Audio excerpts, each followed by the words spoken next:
Bonjour à tous, merci d'être présents pour cette première session de la journée. Au programme, pendant cette petite heure ensemble, on va parler de solutions de conteneurisation dans Azure. On va parler de Kubernetes, mais pas que. On va voir qu'il y a d'autres alternatives intéressantes pour ce besoin. Donc je m'appelle Thomas Rano, je suis CSA chez Soprasteria et également MVP Azure. Voilà pour les petites présentations. N'hésitez pas à poser des questions au fur et à mesure. Il y a le petit chat là sur le côté droit de l'écran. N'hésitez pas à poser des questions au fur et à mesure. Soit je les prends en live si je les vois passer, ou j'y réponds dans tous les cas à la fin. Il n'y a pas de souci, n'hésitez pas. Voilà. Alors, pour commencer, on va quand même parler un petit peu de Kubernetes. Alors, je ne vous fais pas l'affront de réexpliquer les conteneurs Docker et la solution Kubernetes, mais globalement, je veux juste rappeler que Kubernetes, c'est une solution qui permet de gérer et de planifier le cycle de vie de conteneurs Docker, et notamment dans les aspects scalabilité et résilience. Voilà. Donc, c'est un outil qui a été conçu pour gérer une grande quantité de conteneurs et qui donc embarque tout un tas de possibilités pour gérer le déploiement, la scalabilité, la haute disponibilité de nos conteneurs. Donc, Kubernetes, c'est un outil qui est formidable pour ce besoin qui est de manager une grande quantité de conteneurs Docker. Alors, on a différentes possibilités pour utiliser Kubernetes. La première étant de le déployer soi-même sur son infrastructure on-premise traditionnelle, sur ses VM. Et la difficulté de cette approche, c'est que l'on va avoir à déployer et à gérer un certain nombre de machines virtuelles.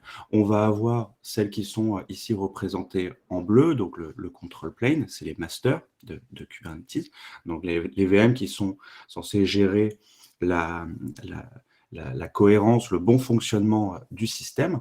Et on va avoir les VM ici en orange, donc ce sont les nœuds, qui, eux, vont être chargés d'exécuter nos applications conteneurisées.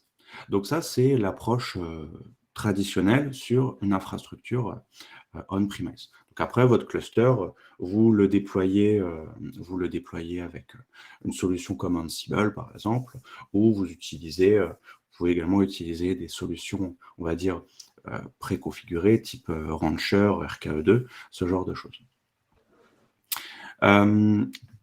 Deuxième possibilité, utiliser une solution Kubernetes managée par un cloud provider. Donc ici, avec Azure, la solution, c'est AKS pour Azure Kubernetes Services. Vous avez des solutions managées également chez AWS, chez GCP, chez OVH. Voilà. La plupart des cloud providers proposent leurs solutions managées Kubernetes.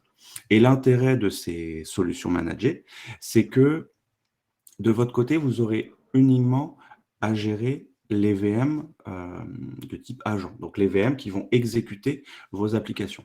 Toute la partie control plane, donc son maintien en condition opérationnelle, son déploiement, va être géré pour vous par le cloud provider. Et c'est un énorme avantage, en fait. Quand on a mis les mains dans Kubernetes et qu'on s'est essayé à la configuration et au déploiement de cette partie master, en fait, il se trouve que c'est relativement compliqué.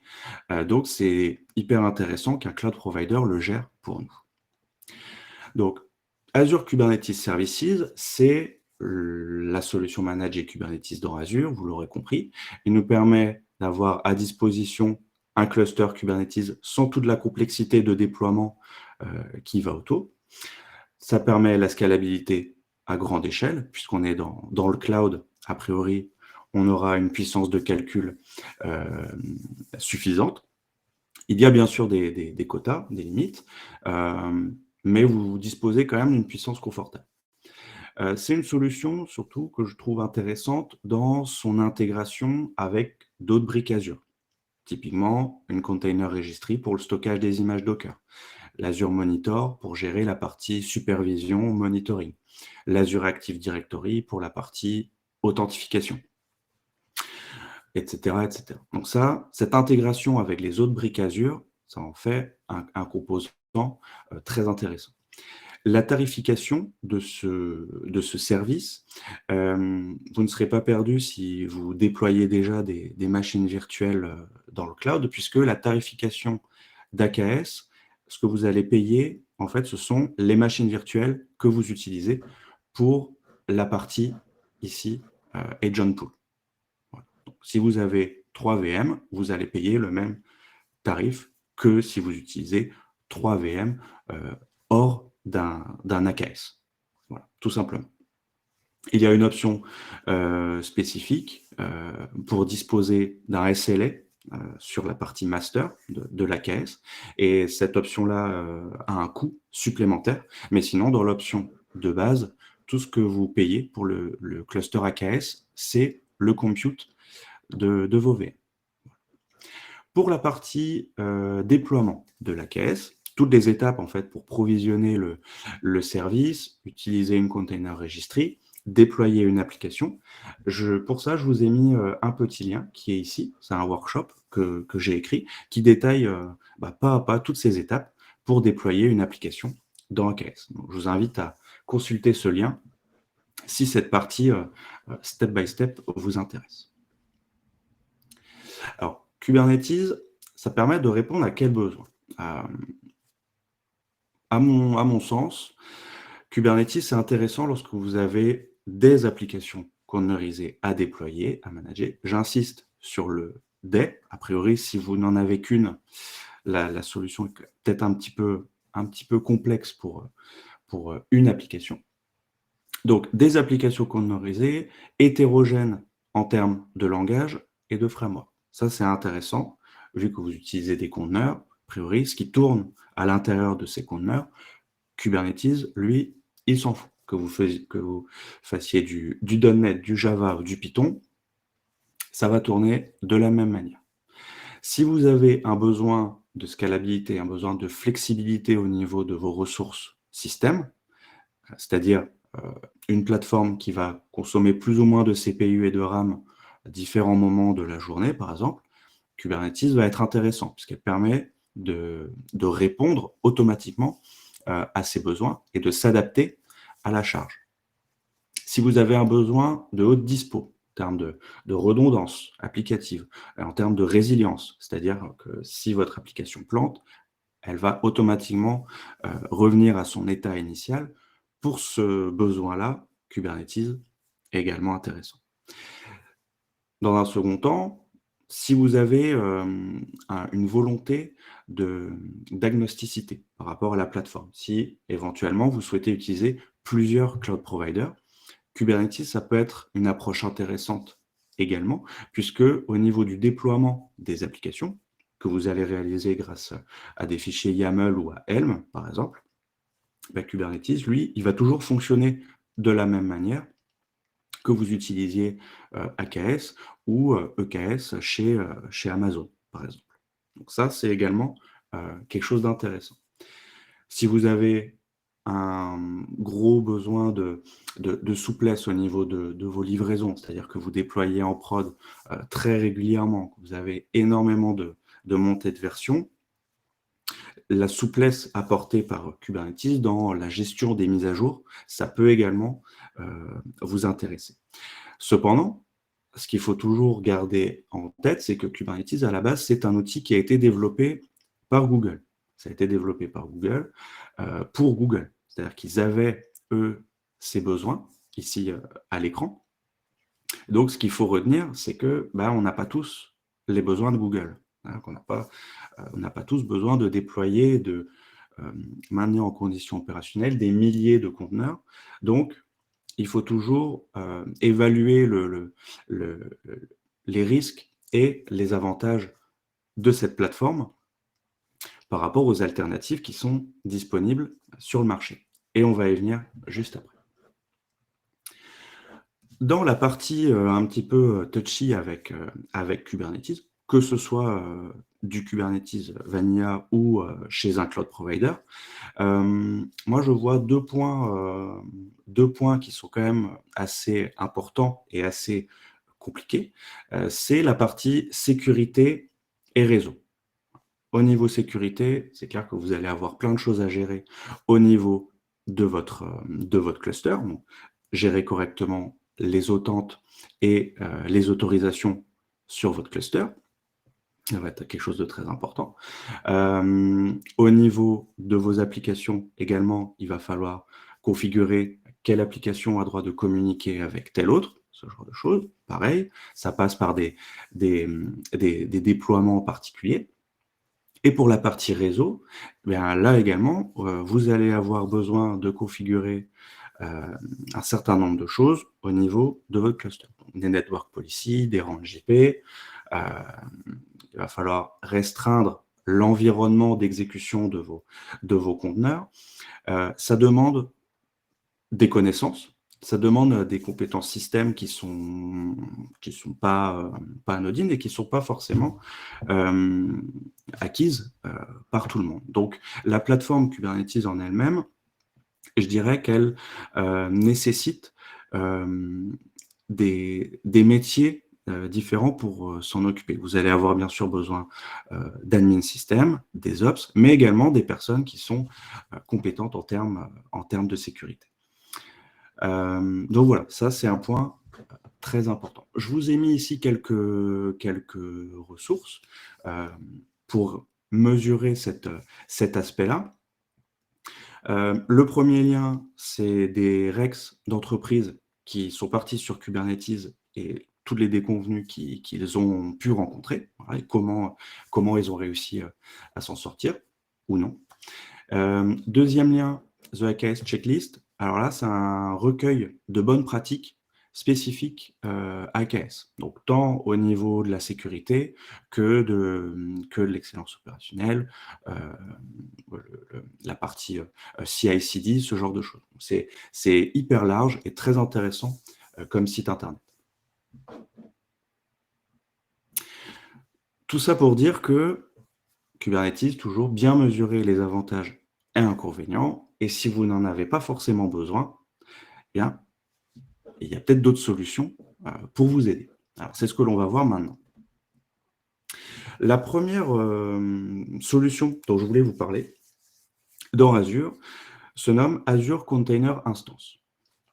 Azure Container Instance, c'est du Docker as a Service. Voilà. C'est le moyen le plus simple d'exécuter un conteneur Docker dans Azure.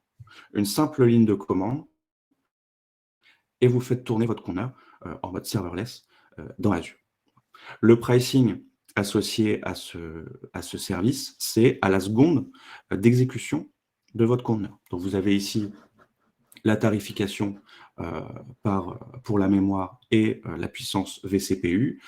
Ici, grosso modo, on est environ sur $40 par mois pour l'exécution d'un conteneur 24/24, 7 jours sur 7.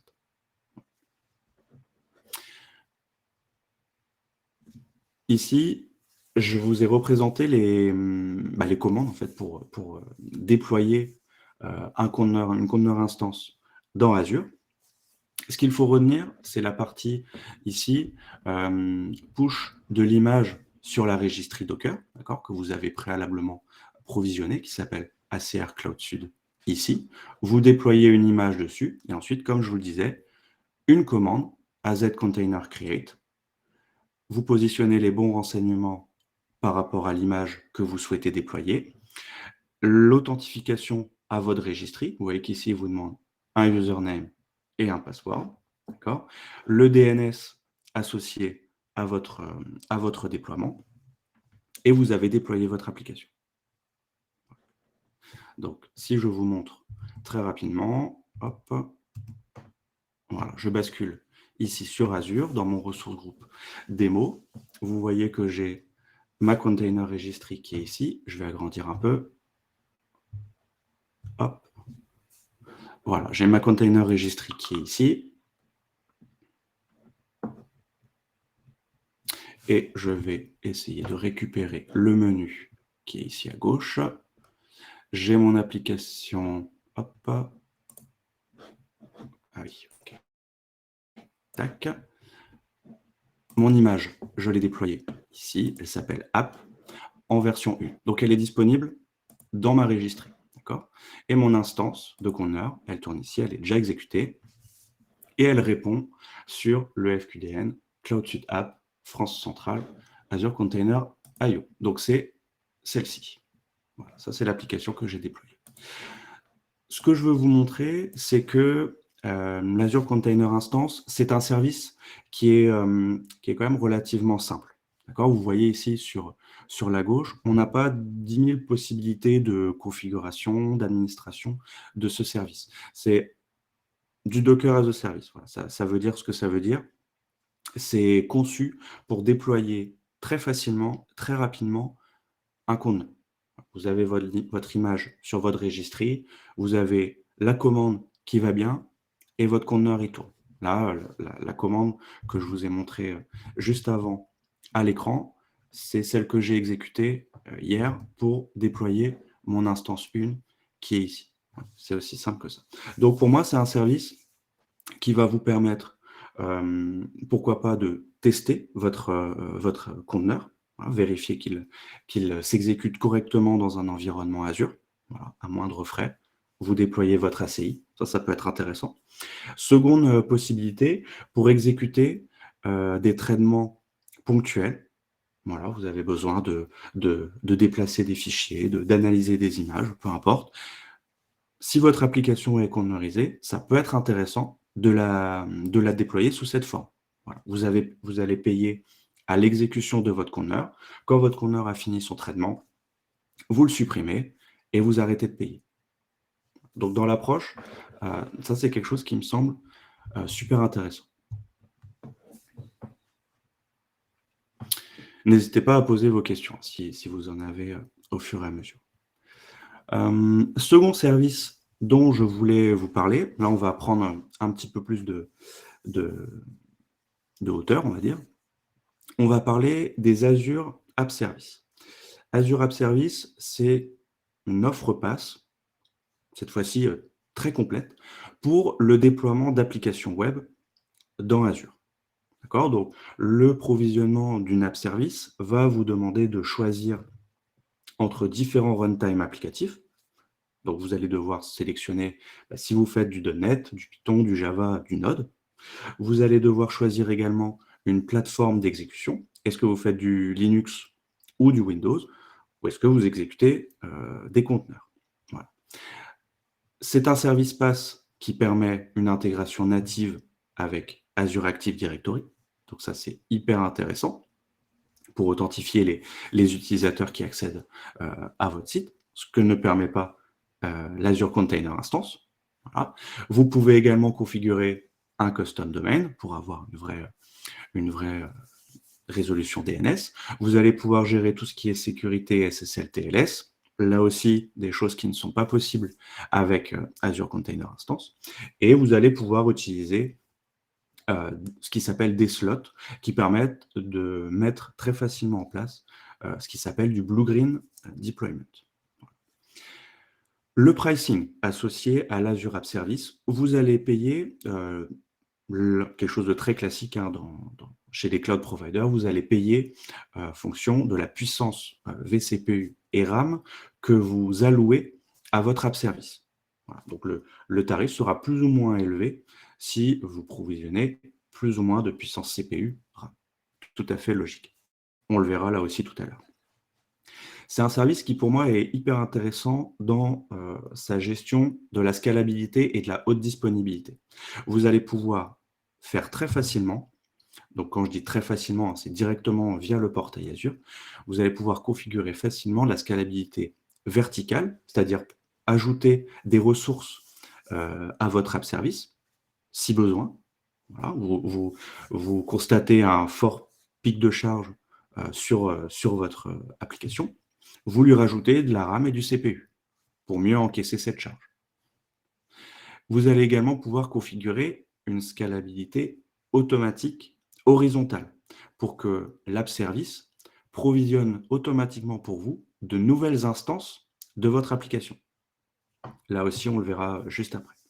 Et par rapport à cette scalabilité horizontale, ce qui est hyper intéressant et qui a été ajouté là fin 2021, septembre 2021, c'est la possibilité d'utiliser les availability zones pour le provisionnement de ces différentes instances. Je rappelle le concept des AZ, pour ceux à qui ce n'est pas familier. Dans une région Azure, comme la région France-Centre, située en région parisienne, vous avez 3 data centers qui sont espacés de quelques kilomètres en région parisienne. Ces data centers séparés, c'est ce que l'on appelle des availability zones. C'est-à-dire qu'ils vont être séparés en termes d'alimentation électrique, en termes d'alimentation réseau, ce qui permet donc que si un data center rencontre un problème, les autres data centers ne sont pas impactés par cette panne. Et donc, c'est très intéressant pour vous, pour la haute disponibilité de votre application. Voilà. L'app service, je vais vous montrer tout de suite comment ça se déploie. Donc, dans un premier temps, vous allez devoir provisionner ce qui s'appelle un plan. Donc, le plan, je vous le rappelle, c'est ce qui est lié à la tarification. D'accord? Donc ici, je crée mon plan et je choisis la tarification B1 qui correspond à un plan très basique. On le verra juste après sur le portail Azure. Je vais ensuite créer mon service AZ Web App Create. Toujours pareil, je dois lui spécifier l'URL de ma registry, le nom de mon application et la version que je veux déployer. Donc ça, c'est la première étape. Lorsque vous souhaiterez faire des montées de version, vous aurez une simple commande à exécuter, azwebapp config container set, et vous pointez sur la nouvelle image. Donc là, je vous le mets en commande pour que vous vous rendiez compte derrière que, en termes de CI/CD, par exemple, ça peut être très facilement automatisable avec un Azure DevOps, avec des GitHub Actions, par exemple. Voilà, c'est très facile à mettre en place. Si on regarde sur le portail Azure, à quoi ça ressemble, je reviens sur mon ressource groupe, ma web app, elle est ici. Pareil, elle a un FQDN qui est celui-ci. Voilà, mon application, c'est exactement la même. C'est logique puisque j'utilise la même image. Et vous voyez qu'ici, sur la gauche, j'ai déjà beaucoup plus d'options de configuration et de paramétrage de mon app service. Donc, ce que je vais vous montrer, c'est la fameuse possibilité de scalabilité du service, que je trouve vraiment fondamentale. Alors, dans un premier temps, on va s'intéresser à la scalabilité verticale, le scale-up. Donc, vous voyez qu'ici, je retrouve mon B1 que j'ai demandé pour provisionner mon app service. Donc, c'est très bien. C'est un plan de dev, d'accord? Donc, vous avez assez peu de ressources et vous avez des fonctionnalités ici qui sont assez limitées par rapport à un plan de production. Par exemple, ici, vous voyez qu'il me propose une mise à l'échelle, mais uniquement manuelle. Vous n'aurez pas d'autoscaling. Donc, moi, ici, ce que je vais faire, c'est que je vais choisir un plan de production. D'accord, je vais prendre celui-ci, le P1V2, d'accord, qui va me coûter 70 € par mois. Et vous voyez, il me dit qu'en termes de puissance, ça équivaut à une machine virtuelle des V2 avec 3,5 gigas de mémoire. Bon, si vous avez besoin de plus, vous pouvez prendre plus.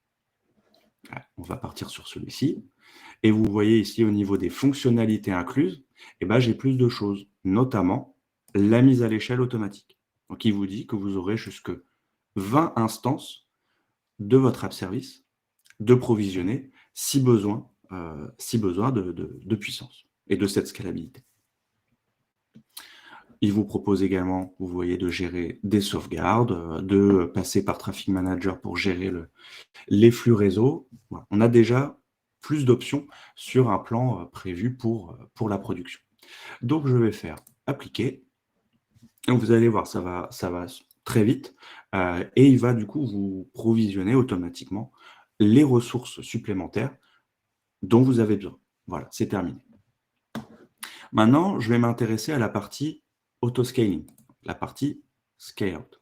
scalabilité horizontale. Donc, vous voyez qu'ici, je retrouve ma mise à l'échelle automatique. Alors, comment ça se présente?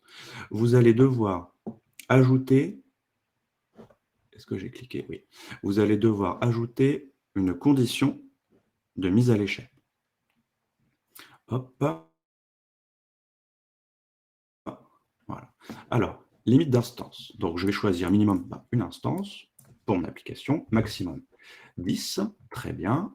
Par défaut, il va faire le scale out, une instance par une instance, mais vous pouvez le configurer. Vous pouvez choisir la plage horaire sur laquelle cet autoscale s'active. Ça peut être intéressant. Et vous allez devoir ajouter une règle. Alors, ça, comment ça se présente? Vous allez devoir définir la condition à partir de laquelle votre app service va scaler. Voilà. Donc, basiquement, ce que l'on peut configurer, c'est un scaling basé sur la charge CPU de votre app service. Donc ici, c'est ce qu'il me propose par défaut. Il me propose de gérer la charge CPU, mais vous voyez, vous pouvez le configurer par rapport au trafic entrant ou sortant, par rapport au nombre d'appels HTTP, par exemple. Donc, je vais rester sur la charge CPU. Vous voyez qu'ici, dans mon cas, elle est plutôt stable à hauteur de 20%. Et moi, je vais demander à ce que ma condition de scale, ce soit supérieure à 70% de la charge CPU pendant 10 minutes. Donc ça, je peux le modifier aussi. Admettons, moi, ça m'intéresse plutôt que ce soit lissé sur 15 minutes. Et je vais ajouter ma règle. Donc, ça veut dire que mon app service, si elle utilise plus de 70% de CPU par rapport à ce qu'on lui a affecté, automatiquement, il va détecter que c'est lié à une forte utilisation de votre app service et elle va provisionner une nouvelle instance pour répondre à cette charge. Voilà. Donc là, on a configuré un autoscale pour mon app service. Voilà, c'est à jour. Derrière, ici, évidemment, j'ai pas eu d'interruption de service, hein, ça continue à tourner. Fondamentalement, pour le moment, il ne s'est rien passé au niveau de mon app service parce qu'elle est faiblement sollicitée. Par contre, si tout à l'heure, vous connectez tous dessus et vous rafraîchissez la page sans arrêt, peut-être que ça va nécessiter l'ajout d'une nouvelle instance. Je ne pense pas quand même, mais enfin, vous voyez l'idée. Je vais revenir sur mes slides. Je suis allé un petit peu vite en besogne. En fait, avec ces deux commandes ici, en l'état, mon application n'était pas fonctionnelle. Voilà. Lorsque j'ai exécuté ces deux commandes hier, mon application ne répondait pas. Alors, les plus observateurs auront peut-être une idée du pourquoi. Vous voyez qu'ici, j'ai précisé donc le nom de ma registry et le nom de mon image, mais par contre, je n'ai pas renseigné la façon de m'authentifier auprès de cette registry. Donc ici, je n'ai pas précisé de user et de mot de passe. C'est volontaire, hein, bien sûr. Mais donc, lorsque j'ai essayé d'accéder à ma web app, dans un premier temps, ça ne fonctionnait pas. Ça me permet de vous parler de ce qui s'appelle les Managed Identity. Les Managed Identity, c'est la version cloud d'un compte de service. Et ça permet de fournir à un service Azure une identité pour accéder à un second service. Que ce soit une base de données, un Key Vault, par exemple. Moi, ici, je m'en suis servi pour dire à mon app service qu'elle a le droit d'utiliser ma registry. Donc, comment je l'ai fait, ça? Je le fais toujours en ligne de commande, mais je vais vous montrer sur le portail Azure également comment ça se passe. Donc, dans un premier temps, je récupère l'identité managée de mon app service. Je récupère l'identité de mon Azure Container Registry et je fais un role assignment create. Voilà. Donc, j'associe à mon identité de mon app service le rôle ACR pool sur ma container registry. Voilà. Suite à ça, mon application pouvait se connecter à ma registry pour télécharger l'image Docker et l'exécuter. Alors, je vous montre sur le portail Azure comment ça se représente. Vous voyez qu'ici, j'ai un onglet Identité. Vous voyez que la gestion des identités est activée, donc j'ai un ID associé à mon app service et j'ai un rôle ACR Pool qui est prévu sur ma registry ACR Cloud Sud. Voilà. Sur le portail. J'aurais très bien pu faire toutes les opérations sur le portail Azure. Hein. Vous voyez que ici on peut gérer l'attribution de rôle sur un autre service. Vous voyez sur un groupe de ressources, un key vault, du stockage, une base SQL, par exemple. Moi, je l'ai fait en ligne de code. Hop. Pour aller plus loin, en termes de sécurité, parce que, oui, même si on utilise ici des services managés, ce que je veux vous montrer, c'est qu'on a quand même la possibilité de configurer des aspects réseau et sécurité. Donc, par rapport à ces aspects réseau, moi, ce que je recommande, c'est l'utilisation de Private Link. Vous voyez qu'ici, lorsque mon app service va se connecter à ma registry, elle va utiliser ce endpoint, qui est un endpoint public, accessible via Internet. Il peut être intéressant de configurer ce qui s'appelle un Private Link, ce qui va permettre que votre app service, lorsqu'elle va aller récupérer l'image sur la registry, elle va passer uniquement par le réseau interne Azure et il n'y aura pas d'IP public exposé pour votre registry. Donc ça, c'est super intéressant et je vous invite à regarder comment ça peut être mis en œuvre. Alors, pour faire un petit récap, un petit comparatif des solutions que l'on a vues, par rapport à AKS, le gros avantage de cette plateforme, ça va être l'aspect robustesse et modularité. Voilà. Tout ce qui va être gestion de la haute dispo, de la scalabilité à grande échelle, hein, j'entends bien sûr, sur un ensemble d'applications. Kubernetes est vraiment l'outil qui va vous permettre de gérer tous ces aspects-là pour répondre à un besoin qui est quand même conséquent. Voilà. Kubernetes, je le recommande lorsque vous avez beaucoup d'applications, lorsque vous avez de gros besoins de scalabilité et de résilience. Voilà. Les inconvénients de cette plateforme, bien sûr, ça va être dans l'aspect administration. L'effort d'administration qu'il y a derrière, toute la complexité sur les aspects sécurité et réseau. Voilà, ça demande du travail, ça demande des compétences qu'il ne faut pas négliger.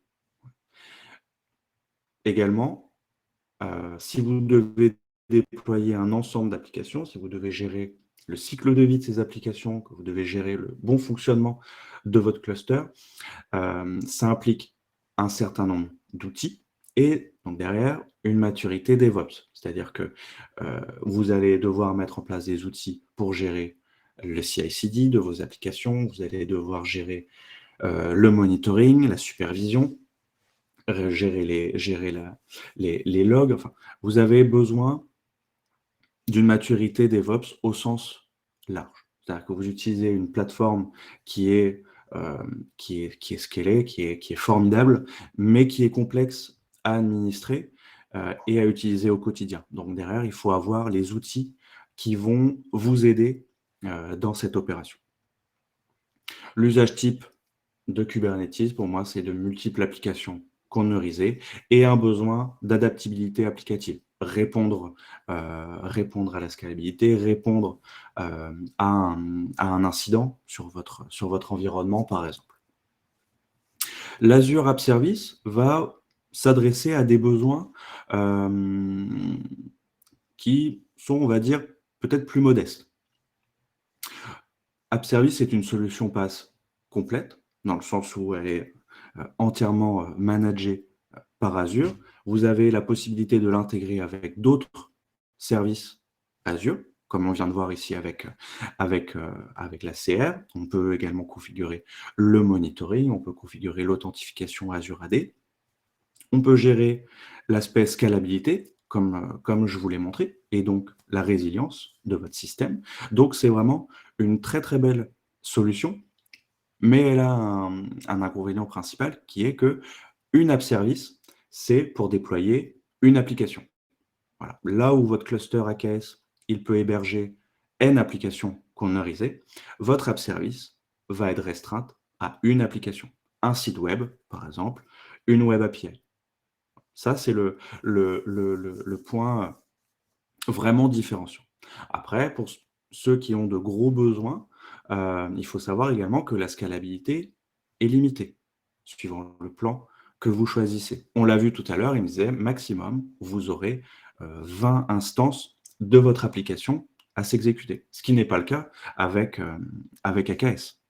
Euh, dans la mesure des limites de votre système, de votre cluster, vous allez pouvoir déployer autant de conteneurs que vous le souhaitez.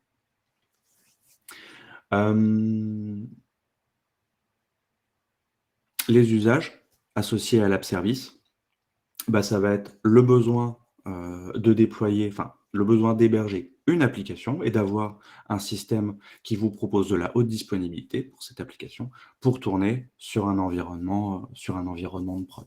7.7, 24/24. C'est une très très belle solution, App Service. C'est pas mal utilisé pour déployer des applications. Voilà. Le principal élément par rapport à AKS, c'est que un App Service, c'est une application.